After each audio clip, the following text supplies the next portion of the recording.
लाहौर के इलाका गुलबर्ग में वाक़ मारूफ तजारती मरकज़ हफीज़ सेंटर में आज सुबह 6 बजे के लगभग अचानक आग भड़क उठी, जिसकी इत्तला मिलने पर इमदादी टीमें और पुलिस मौका पर पहुंच गई, जिन्होंने इमदादी कार्रवाइयां शुरू कर दी हैं।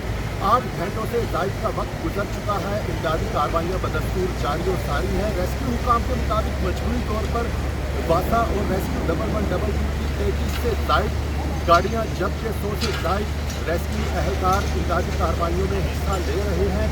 आग भड़कने की बुनियादी 2 वजूहात रेस्क्यू हुकाम की जानिब से बताई गई है। एक बड़ी वजह तो ये है कि आज सुबह से तेज़ हवा चल रही है, जिसकी वजह से आग भड़कने में काफ़ी मदद मिली। और दूसरी जो बड़ी वजह बताई जा रही है वो ये कि इस तजारती मरकज़ में छोटे लैपटॉप, कंप्यूटर और मोबाइल फ़ोन की एक्सेसरीज मौजूद थी, जिसकी वजह से आग भड़कने में मदद मिली।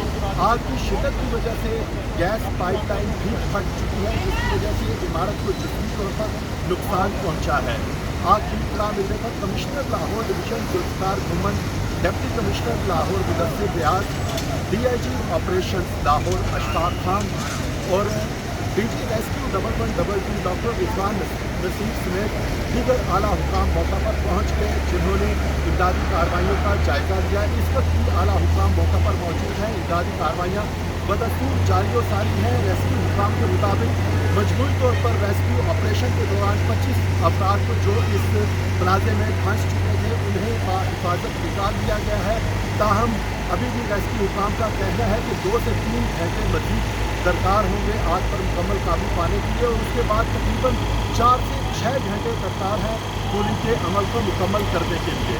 दूसरी जानिब आग की इत्तला मिलने पर वज़ीर आला पंजाब उस्मान बुज़दार ने इस वाक़े का नोटिस देते हुए कमिश्नर लाहौर को मुकम्मल तहकीकात का हुक्म दे दिया है, जिस पर कमिश्नर लाहौर डिवीजन जुल्फ़िकार घुमन ने डिप्टी कमिश्नर लाहौर की सरबराही में एक कमेटी तश्कील दे दी है, जो 24 घंटों में अपनी रिपोर्ट पेश करेगी।